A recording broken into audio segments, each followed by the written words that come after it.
여러분 선거 잘 하셨습니까? 몇 번 찍었습니까? 예. 여러분이 찍은 여러분의 선거 결과에 여러분 만족하십니까?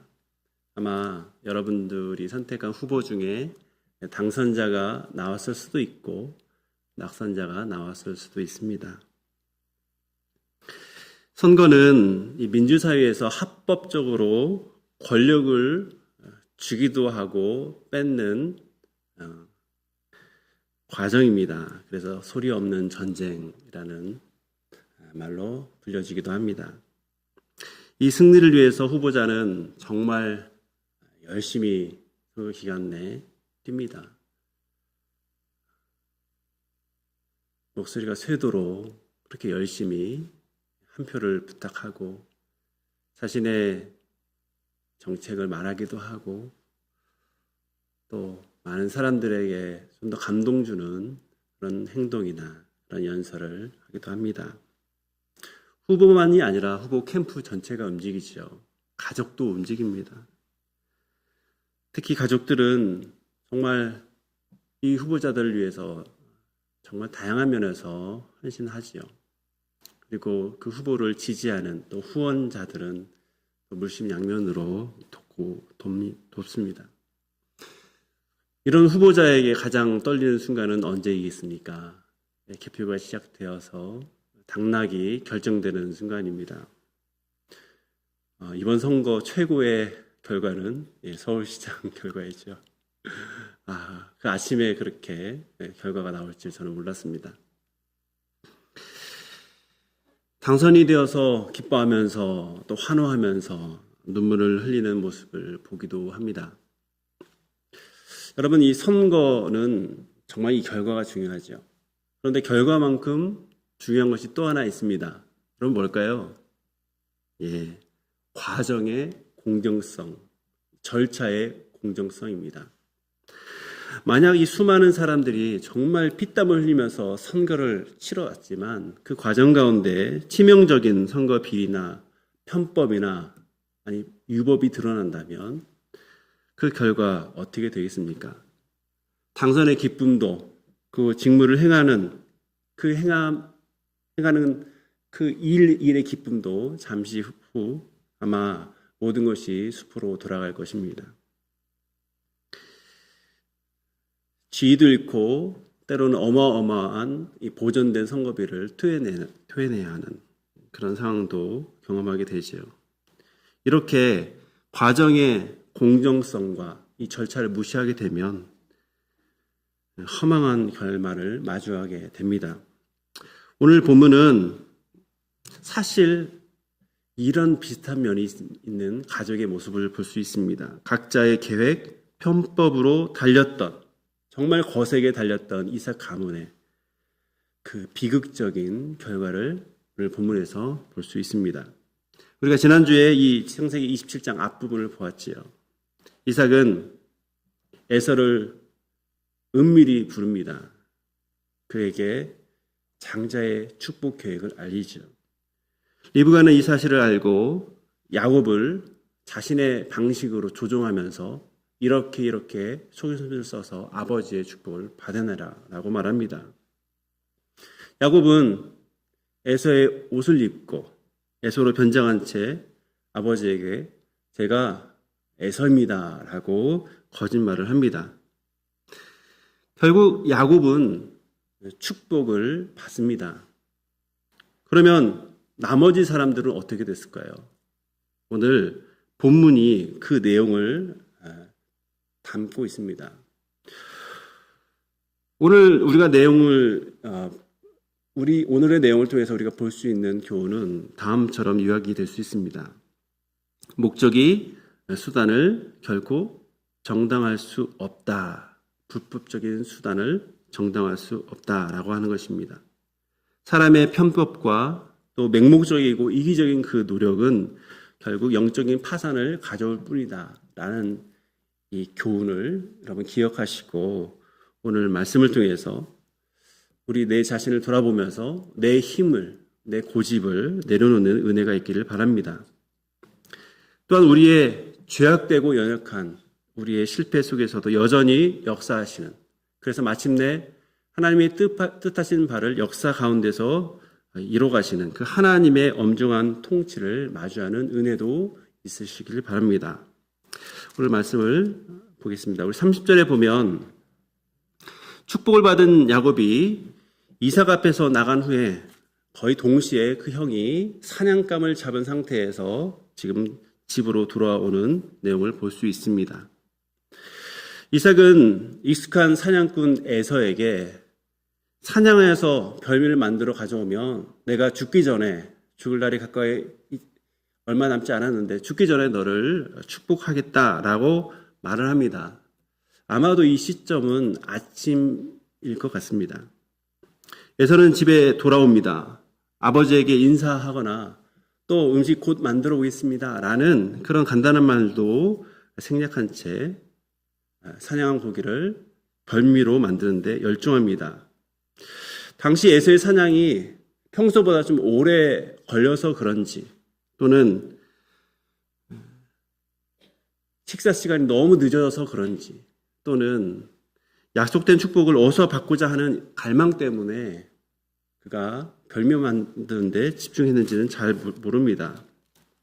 하지만 결국 아버지 취향에 맞춘 이 별미를 완성한 이후에 에서는 아버지에게 가서 이렇게 말합니다. 그것이 31절이죠. 아버지, 일어나서 아들이 사냥한 그 고기 잡수시고 마음껏 저에게 축복해 주옵소서. 여러분, 지금 이삭은 어떤 상태입니까? 조금 전에 배불리 먹은 상태입니다. 그리고 마음껏 축복한 상태입니다. 그가 배부르게 먹고 정말 그가 할 수 있는 최선을 다해서 축복한 상황에서 갑작스럽게 이런 요구를 하는 이 사람에 대해서 의심할 수밖에 없습니다. 너는 누구냐라고 묻습니다. 이삭은 눈이 잘 보이지 않기 때문에 묻고 확인하는 과정을 거치는 것이죠. 그리고 에서로부터 제가 아버지의 맏아들 에서입니다 라는 말을 듣고서 이삭은 정말 크게 놀랍니다. 사실 이삭은 앞에서부터 뭔가 좀 이상했습니다. 자신에게 에서라고 하면서 음식을 드시고 저에게 축복하옵소서라고 하는 이 음성이 이상했습니다. 그래서 이 음성 때문에 여러 번 확인하죠. 20절에 보면 어찌 그렇게 사냥을 그렇게 빨리 해서 빨리 요리를 가져왔는지에 대해서 묻습니다. 그리고 그의 털을 한번 만져봅니다. 그의 손에 털을 만져서 확인해 보는 거죠. 에서는 털이 많았기 때문이죠. 심지어 축복 직전에는 내게 입을 맞추라 라고 말하면서 에서가 가지는 에서의 그 고유한 체취를 확인합니다.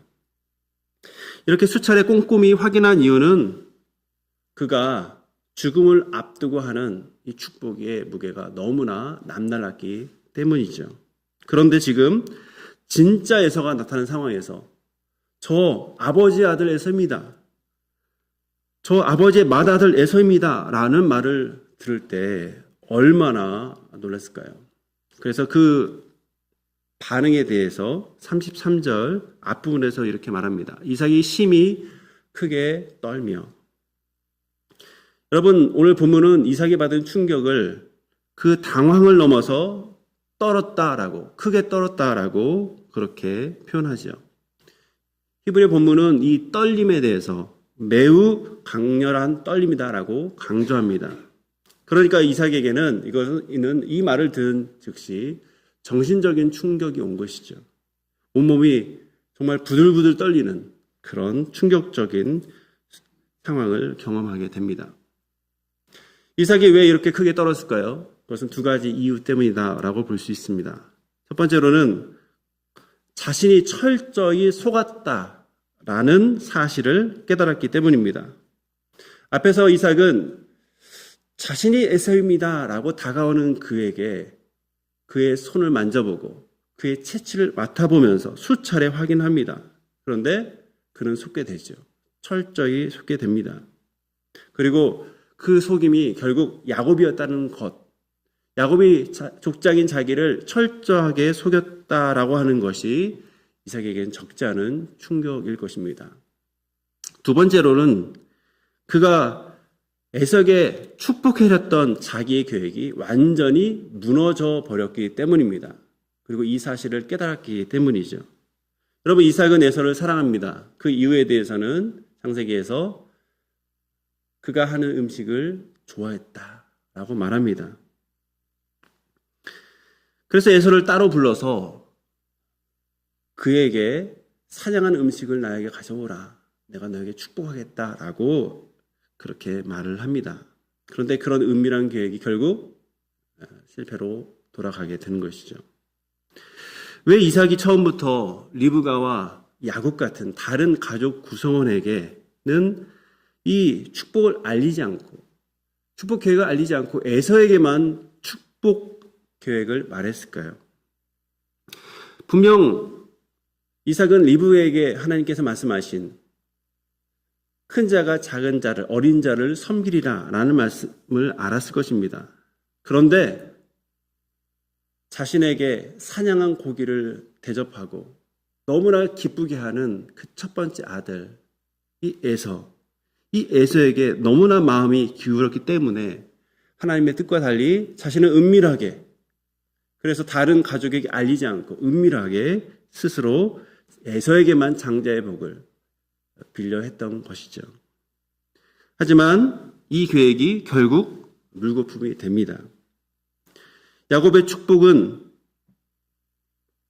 야곱을 향한 이삭의 축복은 결국 그의 이삭의 의도와 달리 야곱에게 이루어진 것을 그는 깊이 깨닫게 되는 것이죠. 이삭은 이를 통해서 불가항력적인 하나님의 일하심에 대해서 경험하게 됩니다. 그리고 그가 내뱉은 축복은, 장자의 축복은 결코 취소가 될 수 없었기 때문에 에서에게는 그가 반드시 복을 받을 것이다 라고 그렇게 말을 하는 것이죠. 여러분, 이삭이 야곱에게 한 축복은 다시 주워 담을 수 없는 축복입니다. 심지어 저주조차 못합니다. 왜냐하면 저주를 하는 자는 저주받는다라고 했기 때문입니다. 그래서 29절에 보면 만민이 너를 섬기고 열국이 내게 굴복하리니 내가 형제들의 주가 되고 내 어머니 아들들이 내게 굴복하며 너를 저주하는 자는 저주를 받는다라고 그는 축복을 했습니다. 만약 이삭 개인의 권위로 축복한 것이라면 그의 권위로 취소할 수도 있을 것입니다. 하지만 이 축복은 하나님께서 아브라함에게 한 언약과 같은 효력을 가진 선포였습니다. 그래서 자기에게 다가와서 제가 에서입니다. 저에게 축복하옵소서라고 하는 그 에서에게 야곱이 반드시 축복을 받을 것이다 라고 말할 수밖에 없었던 것이죠. 잠언 19장 21절에는 이런 말씀이 있습니다. 사람의 마음에는 많은 계획이 있어도 오직 여호와의 뜻만이 온전히 서리라. 다시 한번 말씀드립니다. 사람의 마음에는 많은 계획이 있어도 오직 여호와의 뜻만이 온전히 서리라. 지금 이 이삭의 사건, 이삭이 장자를 에서를 축복하려는 이 사건이 우리에게 가르치는 것이 무엇입니까?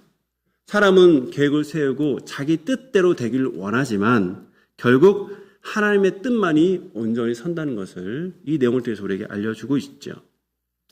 이삭이 자신의 계획이 실패했다는 사실 가운데 크게 떠는 가운데, 그리고 그 결과 앞에서 에서는 어떻게 반응할까요?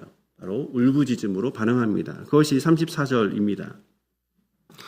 에서가 그의 아버지의 말을 듣고 소리질러 슬피 울며. 에서는 지금 장성한 사람입니다. 이미 40세에 결혼을 하고 또 가정을 이루고 있는 성인입니다. 그런데 지금 마치 아이처럼 너무나 크게 웁니다. 그가 잃어버린 것이 단순한 재산의 상실 정도가 아니라 아버지의 인정, 그 인정을 못 받는 정도가 아니라 바로 장자의 지위, 그리고 가문의 질서, 더 나아가서 아브라함에게 주신 하나님의 언약의 계승과 연결된 축복이라는 것을 너무나 잘 알았기 때문에 지금 소리 질러서 슬피 우는 것이죠. 사실 이삭의 입장을 한번 보십시오. 이 상황은 너무나 충격적인 상황입니다. 여러분, 그는 원래 장자입니다. 쌍둥이지만 첫째로 태어났습니다. 그리고 당시 장자 중심의 문화 속에서 아버지는 당연히 자신을 축복할 것이다. 나는 장자로서의 역할을 할 것이다. 라는 생각을 했을 것입니다. 더구나 아버지 이삭은 평소 에서를 많이 사랑을 했습니다. 그러니 에서가 이 아버지의 부름을 받았을 때, 내가 죽을 날이 얼마 남지 않았는데 이제 나에게 별미를 만들어 와라. 내가 너에게 축복을 하겠다라는 이 계획을, 은밀한 계획을 받았을 때 너무나 많은 기대감을 가졌을 것입니다. 내가 지금 나가서 사냥을 하고 그 고기를 잡아다가 아버지께서 좋아하시는 그 별미를 만들면 마침내 나는 장자로서의 축복을 받는 사람이 될 것이다 라는 큰 기대를 가졌을 것입니다. 그래서 이삭의 축복은 에서 입장에서 내가 장자다라는 것을 공식적으로 인정받는 순간이 되는 것이죠. 아버지의 사랑을 가장 잘 확인할 수 있는 순간이 바로 이 축복의 순간이었던 것이죠. 언약의 가문의 복이 자신에게 이루어지고 있다는 것을 확인할 수 있는 순간이 바로 이삭의 축복, 그 순간이었습니다. 그래서 에서는 사냥을 한 것이죠. 들판에 나가서 짐승을 잡습니다. 별미를 정성껏 만듭니다. 그리고 이 축복에 대한 기대를 가득 품고 아버지 앞에 들어왔습니다. 그런데 이삭의 입에서 나온 그 말은 자신이 기대한 말이 아니라 당신 누구요? 내가 누구니? 라고 묻는 것이죠. 이런 이삭의 말 자체는 그에게는 매우 큰 충격이 되는 것이죠. 33절에 보면 이삭이 말합니다. 사냥한 고기를 내게로 가져온 자가 누구냐?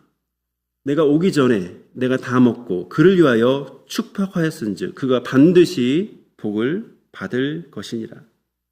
이 말은 사냥하면서 음식을 준비하면서 기대에 부풀었던 에서의 가슴을 찢어놓는 그런 말이죠. 에서가 그토록 갈망했던 그 축복이 조금 전 야곱에게로 돌아간 것을 알게 되었기 때문입니다. 그리고 이 축복은 아버지조차 돌이킬 수 없는 너무나 무게감 있는 축복인 것을 알기 때문에 에서는 흐느끼면서 점점 크게 울기 시작합니다. 그리고 아버지에게 부탁합니다. 그래도 34절입니다. 그래도 복을 빌어달라고. 그래도 내게 복을 빌어달라고 계속 요청을 하는 것이죠. 그러자 이삭은 다시 한번 35절에서 이렇게 분명하게 말합니다. 이삭이 이르되 내 아우가 와서 속여 내 복을 빼앗았도다. 이삭은 야곱의 행동이 분명한 속임이다라는 것을 말하고 있습니다. 야곱은 속임을 통해서 축복을 받았습니다. 에서의 이름으로 아버지 앞에 들어갔고 에서의 옷을 입고 자신이 에서인 채 했습니다. 그렇게 자신을 에서로 위장한 야곱의 모습입니다. 심지어는 어찌 그리 이렇게 빨리 사냥을 해왔느냐라는 이 질문에 하나님 덕에 하나님이 인도하셔서 이렇게 사냥을 빨리 끝냈다라고 여호와 이름을 망령되게 사용하는 그런 모습을 보여줍니다. 아버지 앞에서는 천연두스럽게 저 아버지의 아들 맏아들 에서입니다 라고 거짓말을 합니다. 여러분, 야곱이 이삭에게 축복을 받으려는 이런 방식은 결코 용납될 수 없는 방식입니다. 정당한 방식이 아닙니다. 리브가에게 예언한 대로 하나님의 뜻은 분명 야곱에게 있습니다. 하지만 야곱이 사용한 방법은, 그리고 그의 어머니 리브가가 사용한 방법은 거짓이고 속임입니다. 하나님의 약속은 참되지만 사람이 그 약속을 붙들기 위해서 사용한 거짓말까지 정당한 것은 아니라는 사실을 우리는 기억하셔야 됩니다. 그리고 이 죄에 대한 대가는 반드시 치르게 되어 있습니다. 내 아우 야곱이 나를 속여서 내가 받을 축복을 빼앗아갔다라는 이 이삭의 말을 에서가 듣고 36절에 말합니다. 우리 36절 같이 읽겠습니다. 에서가 이르되 그 이름은 야곱이라 함이 합당하지 아니하니이다. 그가 나를 속임이 이것이 두 번째니이다. 전에는 나의 장자의 명분을 빼앗고 이제는 내 복을 빼앗았나이다. 또 이르되 아버지께서 나를 위하여 빌 복을 남기지 아니하셨나이다. 여러분, 에서의 말 맞는 부분도 있죠. 야곱은 지금 분명하게 속였습니다. 에서의 자리를 뺏기 위해서 거짓되이 아버지 앞에 섰습니다. 에서가 받을 줄 알았던 그 축복을 그는 속임 가운데 가로챈 것이죠. 그런데 에서의 말이 그렇다고 다 맞는 말은 아닙니다. 에서는 장자의 명분까지 에서가 자신을 속여서 빼앗았다라고 말합니다. 하지만 우리가 살펴본 것처럼 창세기 2장에서는 이 에서의 말이 맞지 않습니다. 야곱이 팥죽으로 장자의 명분을 요구하는 것은 사실 옳다고 보기는 어렵습니다. 그런데도 에서가 그 거래를 받아들였죠. 왜요? 그는 배고팠기 때문이죠. 문제는 자신의 배고픔 앞에서 그가 장자의 명분을 가볍게 여겼다라는 사실입니다. 그래서 창세기 25장 34절에서는 이런 에서의 태도에 대해서 그가 장자의 명분을 가볍게 여겼다라고 해석합니다. 장자의 명분을 우습게 여기는 태도, 그것이 에서의 모습이죠. 심지어 히브리서에서는 이런 에서의 태도를 망령된 태도라고 그렇게 설명하기도 합니다. 히브리서 12장 16절, 음행하는 자와 혹 한 그릇 음식을 위하여 장자의 명분을 판 에서와 같이 망령된 자가 없도록 살피라. 무거울 것을 무겁게 여기고 가벼울 것을 가볍게 여겨야 되는데 이도 저도 아니고 아무렇지도 않게 여기는 그 모습이 망령된 모습입니다. 하나님 앞에서 하나님께서 가치 있게 생각하는 것을 가치 있게 여기도록 하는 것이 바른 모습인데 그렇게 생각하지 않는 것이 망령된 모습인데 히브리서 기자는 그 대표적인 예로서 음행하는 자, 그리고 오늘 본문에서 에서를 그렇게 망령된 자로 묘사하고 있는 것이죠. 그래서 에서의 이 항변에는 억울함도 있지만 그러나 그것만 있는 것은 아닙니다. 결국 그의 책임을 제대로 돌보지 못했던 그런 자신의 모습도 있는 것이죠. 에서는 야곱의 속임 가운데, 그가 속은 가운데 야곱의 모든 것에 책임이 있다라고 말합니다. 자신이 장자의 명분을 가볍게 여긴 일, 우습게 여긴 일, 망령되게 여긴 일을 지금 보지 못하는 모습을 우리에게 이 내용을 통해서 보게 하는 것이죠. 사랑하는 여러분, 우리는 이 에서의 모습을 통해서 사실 죄인의 모습을 보게 됩니다. 그리고 그것이 우리의 모습인 것을 보게 됩니다. 남이 나에게 한 잘못은 크게 봅니다. 그러나 내가 하나님 앞에서 또 사람 앞에서 가볍게 여긴 것은 잘 보지 못하는 죄인의 모습. 다른 사람이 나를 무시한 것은 아주 오래 기억하면서 내가 다른 사람을 무시하거나 또 하나님을 가볍게 여길 시간들은 금세 있습니다. 누군가 나를 우습게 생각하거나 또 우리 자신의 권리와 선택권을 침해했다면 억울해합니다. 하지만 나에게 주신 이 예배의 특권과 이 권리, 그것을 스스로 가볍게 여긴 자신 또는 이거에 동조한 그 태도에 대해서는 그렇게 분노하지 않는, 그렇게 가볍게 여기는 우리의 모습을 보게 되는 것이죠. 에서는 지금 울부짖으면서 계속 야곱은 자신을 향해서 사기를 쳤다라고 비난하고 있습니다. 그런데 그 비난의 이유는 딱 한 가지입니다. 36절 맨 마지막, 이것 때문에 계속 비난하는 거죠. 아버지께서 나를 위하여 빌 복을 남기지 아니하셨나이까.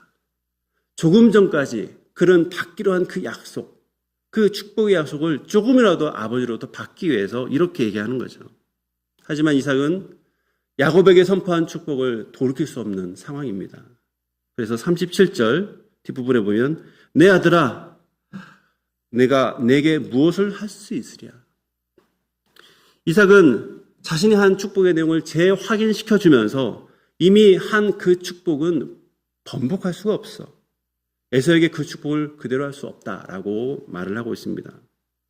그런데도 에서는 38절에서 계속 자신에게 복을 빌어달라고 계속 울기 시작합니다. 내 아버지여, 아버지가 빌 복이 이 하나뿐이니까 내 아버지여 내게 축복하옵소서, 내게도 그리하옵소서라고 소리 높여 우는 것이죠. 그러자 이삭은 에서에게도 이제 복을 말합니다. 그런데 이 복은 야곱에 향한 그 축복과는 다른 성격의 복입니다. 그것이 39절 40절입니다. 우리 같이 읽겠습니다. 그 아버지 이삭이 그에게 대답하여 이르되 내 주소는 땅의 기름짐에서 멀고 내리는 하늘 이슬에서 멀 것이며 너는 칼을 믿고 생활하겠고 내 아우를 섬길 것이며 내가 매임을 벗을 때에는 그 멍에를 내 목에서 떨쳐버리리라 하였더라. 여러분, 이 축복은 야곱에게 한 축복과는 분명히 대조되는 축복입니다.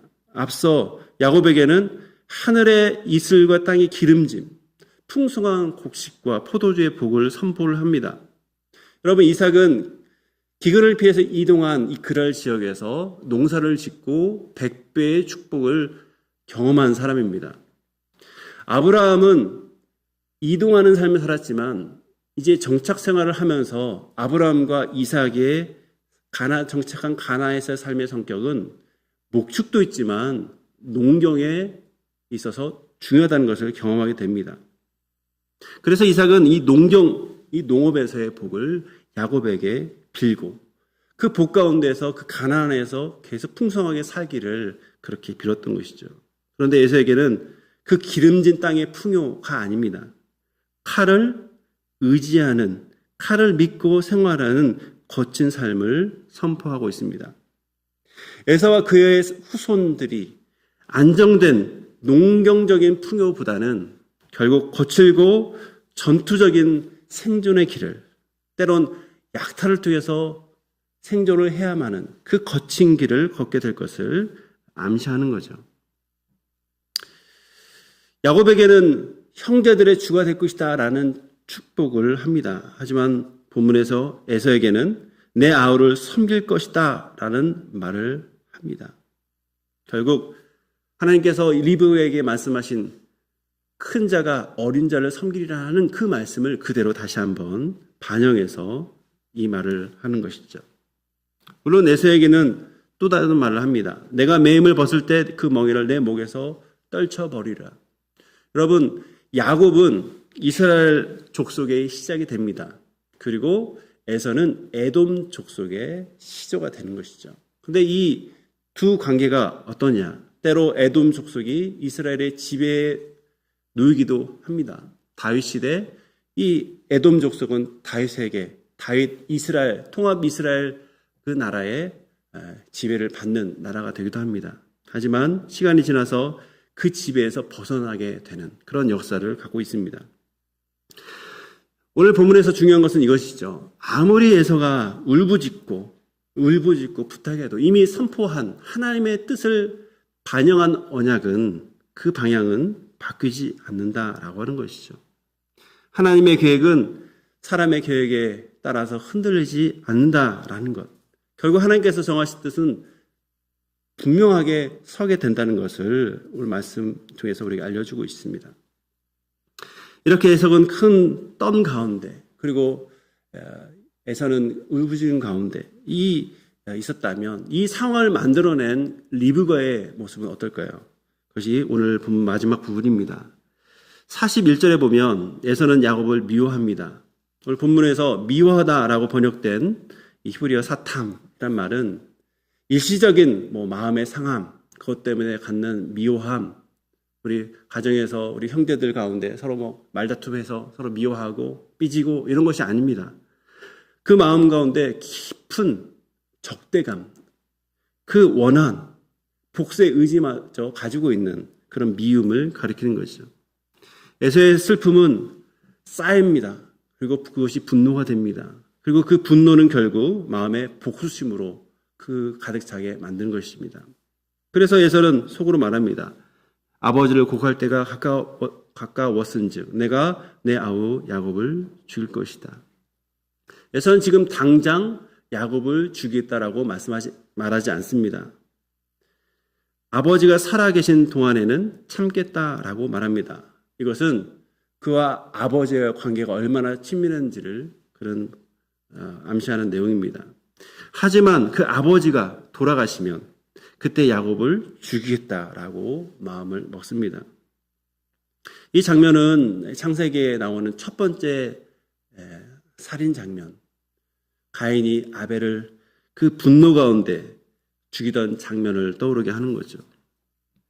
가인이 분노한 상태에서 아우를 향한 마음을 다스리지 못했기 때문에 결국 아벨을 죽였던 그 장면을 떠올리게 하는 거죠. 여러분, 상처받는 것은 참으로 안타까운 일입니다. 억울한 일을 당한 것도 분명히 안타깝고 고통스러운 일입니다. 그러나 상처가 그 사람의 악행을 정당화하지는 못하는 거죠. 내가 상처받았기 때문에, 나 억울하기 때문에 누군가를 해코지하는 것을 정당화할 수는 없습니다. 내가 상처받았으니 너도 한번 상처받아봐야 돼. 내가 이거 잃었으니 너도 한번 그거 잃어봐야 돼. 내가 이렇게 실패를 경험했으니 너도 한번 실패를 경험해봐야 돼. 라는 것은 하나님께서 하나님의 백성이 가져야 될 마음이 아닙니다. 오히려 하나님의 백성은 그 상처를 하나님께 아뢰고 맡기면서 치료하시는 하나님의 손길을 구해야 하는 거죠. 만약 상처를 품은 마음이 하나님께로 가서 회복되지 않으면, 치유되지 않으면 그 깊은 상처, 그 상처는 결국 분노 가운데 그 날이 서게 되고 결국 다른 사람을 해치는 것으로 나아가게 될 수 있습니다. 리브가는 에서가 야곱을 그렇게 죽도록 미워하고 이제 그를 죽일 것이다 라는 이 사실을 알고서 화들짝 놀란 채 야곱을 불러서 그 사실을 알립니다. 그것이 42절이죠. 내 형 에서가 너를 죽여 그 한을 풀려 한다. 리브가는 이 상황이 얼마나 심각한지를 알았던 것 같습니다. 그래서 이 문제는 그저 말다툼으로 끝날, 용서를 구한다고 끝날 그런 문제가 아니었던 것 같습니다. 누군가의 생명이 걸린 아주 중대한 문제로 리브가는 여겼고, 리브가는 긴급하게 아들을 불러서 이렇게 말합니다. 43절, 44절입니다. 내 아들아, 내 말을 따라 일어나 하란으로 가서 내 아버지, 내 오라버니 라반에게로 피신하여 내 형의 노가 풀리기까지 몇 날 동안 그와 함께 거주하라. 리브가는 말이 너무 짧습니다. 어서 일어나, 어서 가라, 내 오라버니 라반에게로 가라. 이렇게 말을 합니다. 너무나 긴급한 그런 상황을 지금 알기 때문에 이렇게 벌써 결정을 하고 그렇게 할 수 있도록 요구를 하는 것이죠. 그런데 리브가는 이렇게 말합니다. 내 형의 노가 풀리기까지 몇 날 동안 그와 함께 거주하라. 리브가는 며칠 동안이면 될 것이다 라고 그렇게 생각을 했습니다. 며칠만 지나면 저 에서의 분노가 풀릴 것이다 라고 여겼습니다.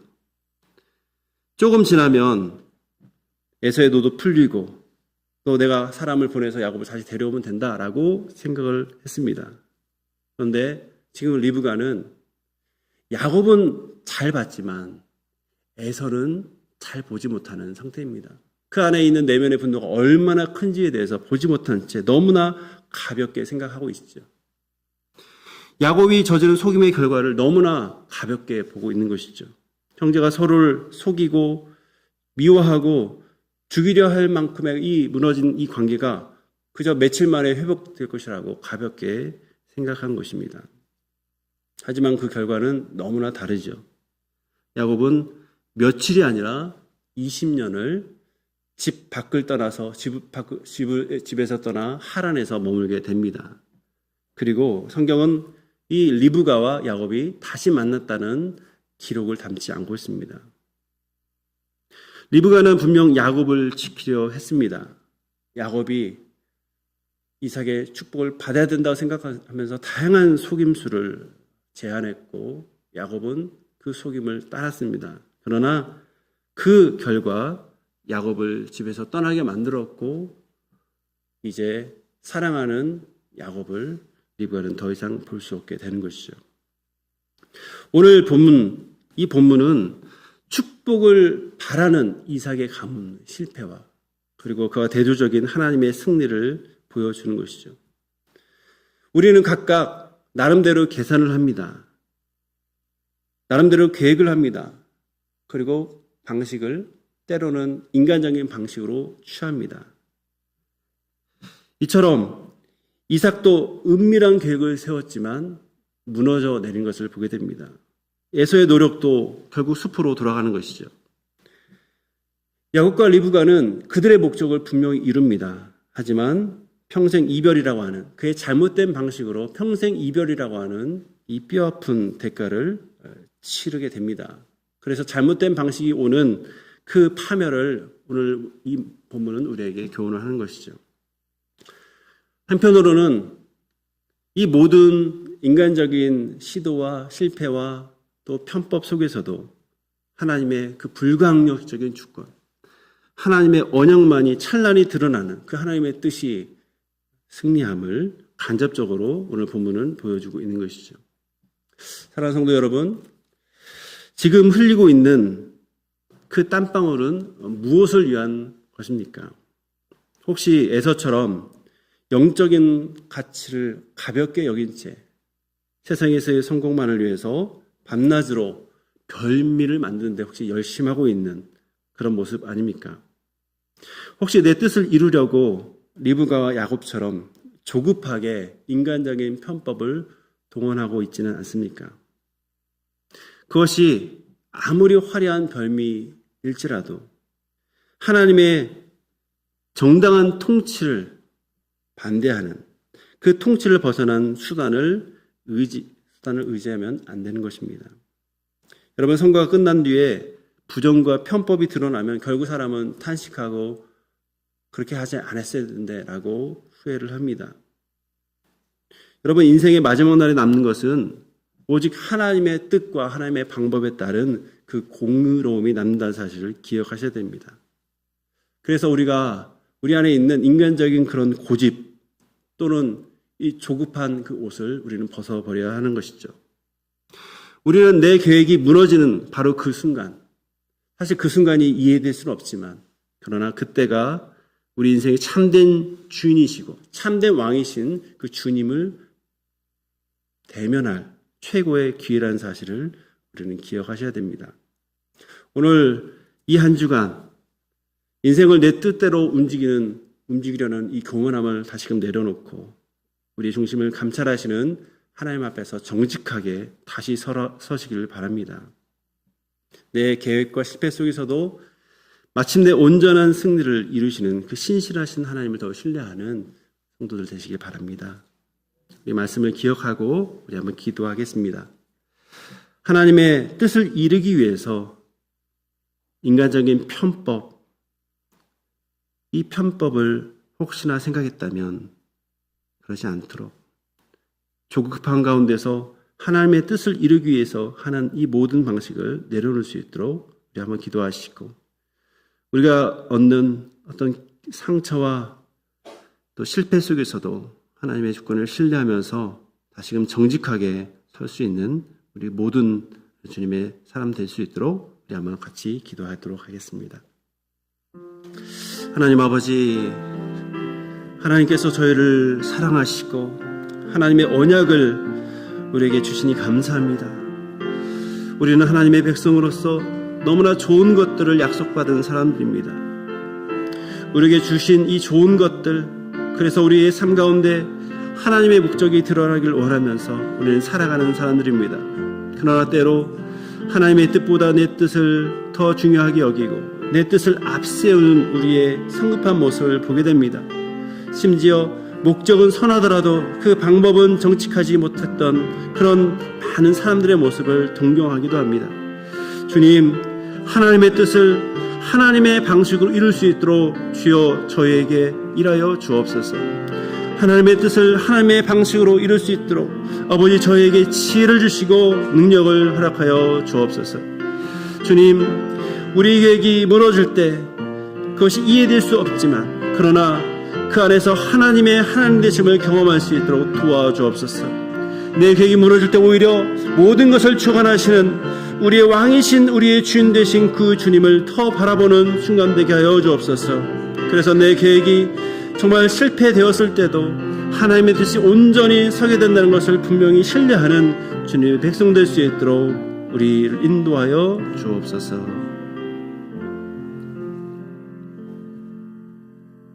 하나님 아버지, 오늘 말씀을 통해서 이삭 가정의 비극을 우리가 보게 됩니다. 우리도 이삭처럼 자기가 사랑하는 그 뜻을 관철하기 위해서 비밀스럽게 행동했던 모습이 있습니다. 리브가 야곱처럼 하나님의 약속을 믿는다라고 하면서도 너무나 조급한 채 자신의 방식으로 이루려고 하는 모습도 있습니다. 에서처럼 영적인 가치를 그토록 가볍게 여기면서도 축복에 걸리는 욕심내는 그런 모습도 있습니다. 주님, 그런 우리를 용서하여 주옵소서. 불쌍히 여겨 주옵소서.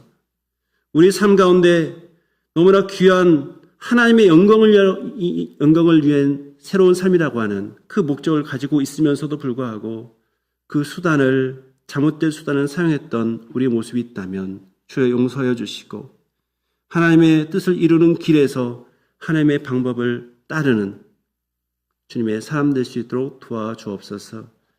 주님, 혹시 우리의 계획이 무너지는 그 순간에서 낙심하지 않기를 원합니다. 사람의 마음에는 많은 계획이 있어도 오직 여호와의 뜻만이 완전히 서는 것을 믿습니다. 우리의 실패, 우리의 상처 가운데서도 하나님의 주권을 신뢰하게 하여 주옵소서. 무너진 자리에서 다시 피는 하나님의 그 소망을 바라보는 주님의 사람 되게 하여 주옵소서. 우리의 뜻을 내세우기보다 주님의 통치를 받아들이는 하나님의 백성된 삶이 이번 주에도 계속될 수 있도록, 또는 회복될 수 있도록 우리에게 은혜 베풀어 주옵소서. 예수님의 이름으로 기도합나이다. 아멘.